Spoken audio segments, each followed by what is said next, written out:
बड़े दिन के बाद हमारी आपकी मुलाकात इस चैनल के माध्यम से पुनः हो रही है। तो कहना चाहेंगे कि बीत गए दिन भजन बिना। काफ़ी समय हमारी गुजर गई, नहीं तो हमने कभी भगवत चिंतन किया और जो कि इस चैनल के माध्यम से हमारे आपके बीच में होती रहती थी। तो आइए आज कई दिनों के हमारे इस विछोह के बाद पुनः हमारे इस मिलन पे हम कुछ भगवत चर्चा करते हैं। आज हम जिस भगवत विषय पे चर्चा करने वाले हैं वह है तुलसी माता जी के बारे में। सनातनी जो भी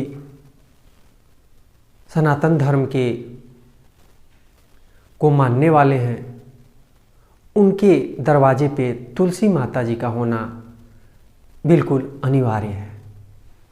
हम बिना उनके कोई भी पूजन, आराधन या फिर किसी भी अनुष्ठान की पूर्ण फल की अपेक्षा नहीं कर सकते। और आज की इस भौतिकवादी दुनिया में भाई हमारे घर पे ना तो आंगन है और ना ही दरवाजे पे उतनी स्थान शेष है जहां हम तुलसी माता जी को स्थापित कर सकें। तो क्या करें?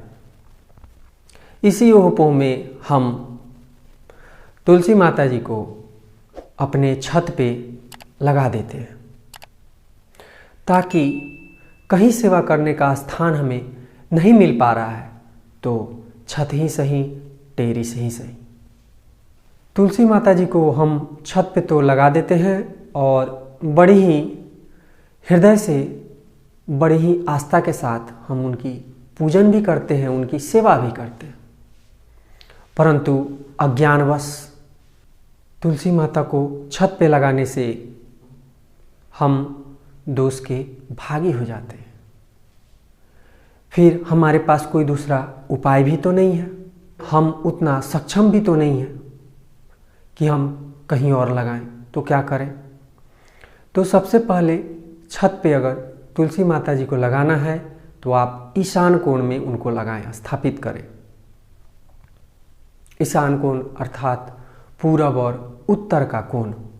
अगर किसी कारणवश आप उस स्थान पे नहीं लगा सकते हैं तो उत्तर दिशा में लगाएं। उत्तर दिशा ना हो तो उत्तर पश्चिम के कोण पे लगा सकते हैं। साथ ही अगर आप तुलसी माता जी के बगल में विष्णु भगवान के साक्षात रूप केले के वृक्ष को अगर आप लगाते हैं तो इससे आपसे जो भी त्रुटि या भूल या फिर कोई भी इस प्रकार की गलती हो रही है उससे आप बच पाएंगे। तो दोस्तों, आपको तुलसी जी के साथ में आप केले के एक पौधे को जरूर ही लगाएं। तुलसी जी को कभी भी दक्षिण दिशा में नहीं लगाएं। ऐसा करने से इसके काफ़ी विपरीत प्रभाव आपके ऊपर पड़ने लगते हैं। केले के वृक्ष के साथ आप उत्तर पश्चिम या उत्तर दिशा में तुलसी माता जी को रखें और फिर एक मौली से उन दोनों को एक साथ जोड़ दें। यानी कि एक मौली की परिक्रमा उन दोनों को बांधने के लिए उन दोनों के चारों तरफ से एक मौली की परिक्रमा कर दें। ऐसा करें। ऐसा करने से छत पे तुलसी जी के लगाने के दोष से आप ऋण हो जाएंगे और उल्टा आपको जहाँ कुछ दोष लगता, आपके दोष से आप ऋण होते हुए पुण्य के भागी भी होंगे और इस तरह से आपके घर के वास्तु दोष का भी निवारण होगा और सकारात्मक ऊर्जा का प्रभाव आपके घर के अंदर होने लगेगा। आपकी दुख तकलीफ, आपके कष्ट दूर हों, ऐसा परमात्मा से, उस प्रभु से हमारी यह विनती, हमारी यह आग्रह। दोस्तों, मुझे आज्ञा दीजिए, फिर मैं मिलूँगा किसी अगले वीडियो में किसी अगली चर्चा के साथ।